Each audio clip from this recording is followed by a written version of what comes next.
Years an Esso dealer. That's the story of Matt Brawley and thousands of other successful dealers. 20 years isn't long in the history books, but a lot has happened in the service station business. So let's go back with Matt to 1930 and see how much we can remember. Matt, you were a little younger then. You said it, but I can remember that old place as if it were yesterday. It was the first drive-in station built in our town. And it was good enough to make me proud to have my name up on the old sign. Lubrication was not our long shot, but we could do it if customers insisted. But gasolines, boy, I had 'em. The only reason I didn't have more brands was I didn't have room for any more. This one was the favorite. It was regular with most of my customers. But there was another one that the folks with high compression engines went for. High compression. The highest was only about 5 to 1, but Esso sure made those cars go. I'll bet you didn't guess that within a few years, that little word, E-S-S-O, was going to be one of the best-known trade names in the world. Nope, I didn't, but it was good enough for me. I decided to cut out the competitive brands.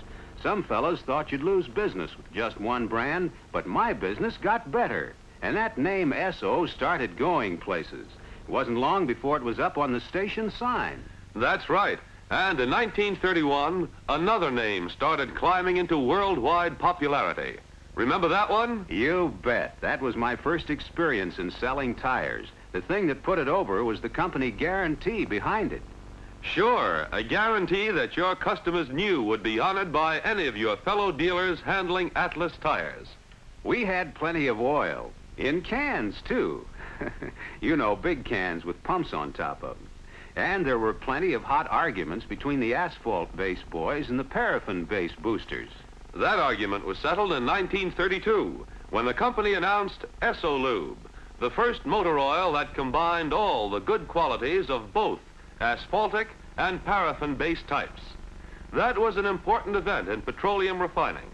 And it was the first time the word Esso appeared in its present familiar form and was used as part of a product name. Esso Lube released from the mad menagerie of Dr. Seuss such wacky monsters as the Xerodocus and the Oleogobulus, the Carbonocus, and the Moto Munchus. Motorists laughed and bought and came back for more. Esso's popularity was coming up fast as 1933 ushered in a year that was to be an outstanding milestone in the entire history of the service station business. Motor vehicle registrations had reached a high of more than 23 million.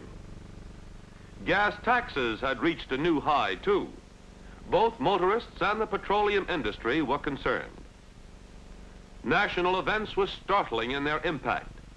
The New Deal, the bank moratorium, repeal.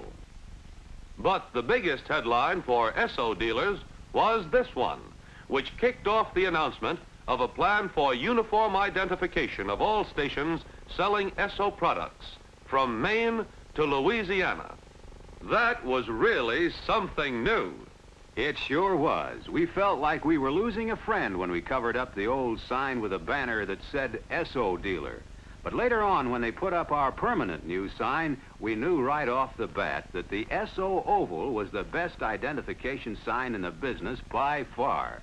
Right, and to back up that uniform identification came a unique plan of cooperative advertising and sales promotion for dealers, covering newspaper ads, direct mail, and window display material.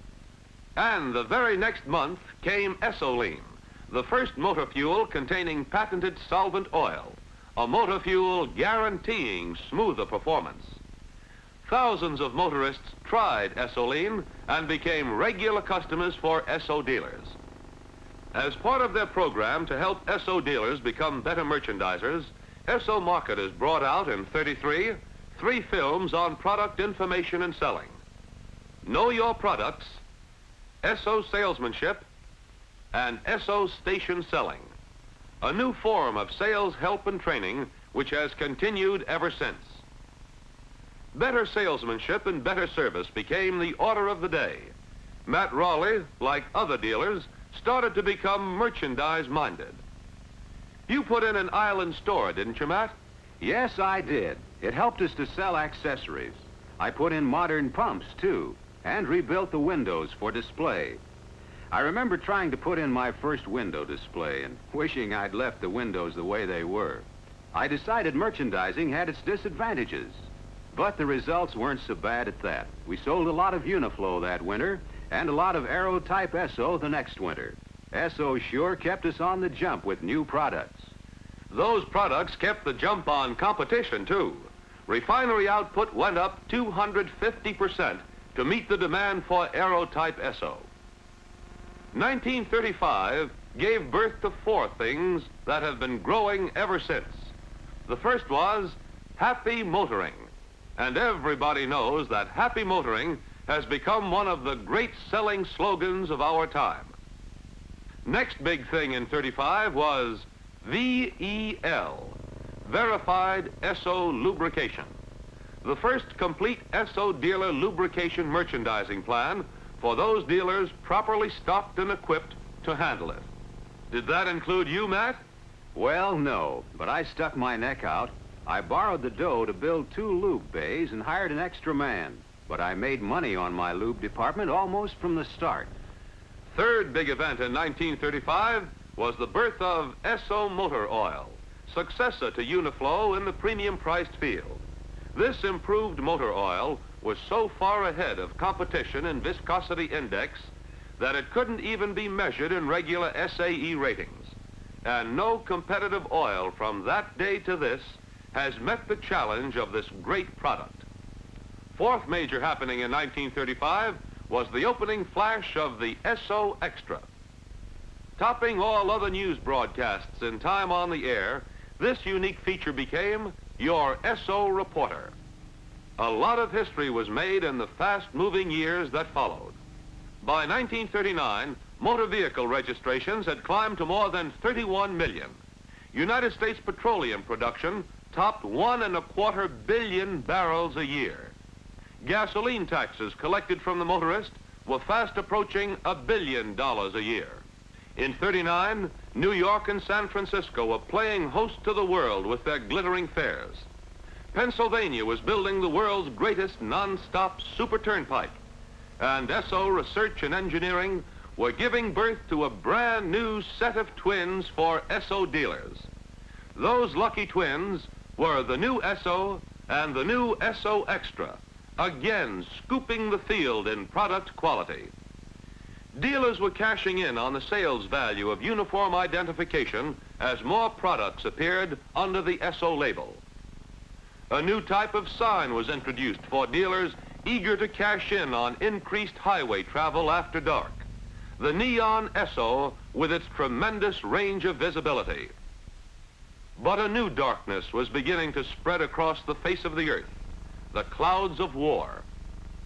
Uncle Sam diverted many American tankers to carry oil across the Atlantic, with resulting shortage of gasoline for much of our own market. Esso marketers went all out to help build more transportation facilities. Fast new tankers were rushed to completion, and big steel pipelines were built to share the load. Growing shortages of materials and parts for automobile upkeep gave birth to another great new Esso dealer selling slogan: Care saves wear. And Esso dealers everywhere went all out to help keep America's cars rolling and their own profits from falling off. You did a good job on Care saves wear, Matt. Well, I sure tried, and that slogan made selling a lot easier. We really went to town on lubrication and service items. Believe it or not, that was the first time I ever used newspaper ads. It sure surprised me how many people read our local newspaper. My ads brought in folks I'd never seen before. I guess... What was that? That was Pearl Harbor, an explosion that reverberated around the world and changed the world for all of us. Overnight, Tojo was sitting on the world's rubber supply. tires were gone. Oil became vital ammunition. Every drop was precious. Wartime speed limits were posted on every highway to save on tires and cars. Switching tires to equalize wear became a new service for Esso dealers. And then came rationing, with all its headaches. Here was a time of vital decision for every American, including every Esso dealer. Many had to entrust their businesses to their wives or employees, or close their doors. Some dealers who thought of their business only in terms of gasoline volume turned to other occupations. But service-minded dealers realized that they could do more for their customers and the war effort by keeping America's automobiles rolling. Dealers had plenty of chances to get into the fight right at home. Motorists weren't going places those days, but their sons and husbands and sweethearts were, and Esso war maps made a lot of friends. And while our boys were invading enemy territory, we had an invasion of our own. Gremlins. Those pests really made trouble as cars got older, and Esso dealers made extra profit by running them down. Another great new selling slogan hit the highways: save that car. That's when I started using my own spots on our local radio. Save that car, and save money, too, with Matt Rawley's complete Esso lubrication and checkup service. Here's what you get. It surprised me again how many people listen to the radio. You bet they do. And there were plenty of them listening in when another explosion rocked the world. Pearl Harbor was avenged, and the atom age had begun. But ration-starved motorists were far more interested in gasoline than in atoms. And Esso was ready, with new know-how gained from years of war research and great refineries able to convert almost overnight to peacetime output. Within 24 hours, Esso again scooped the nation in announcing two great new super fuels on the way to Esso dealers. Remember, Matt? You bet. And brother, was it sweet music to hear that old filler up again. But folks who had that joyful victory pipe dream of new cars for everybody were in for a rude awakening. Yeah, and when folks really started hitting the road again, those old jalopies just couldn't take it. Our service business kept growing. And believe me, I was glad when we could get materials to modernize my station the way I'd worked out with my Esso salesman. Well, Matt, when you stop and think back, a lot has happened in 20 years. Yep, our service today isn't much like it was when I started, or our products either. Esso was tops then, but it's gotten better and better over the years.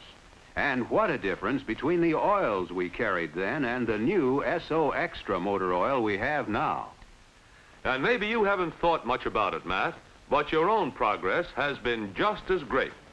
You have built your business from a small filling station into one of the important merchandising establishments in your town. From just another young man starting out in the service station business, you have grown to be one of your town's most respected citizens. And this has happened not only to you, Matt.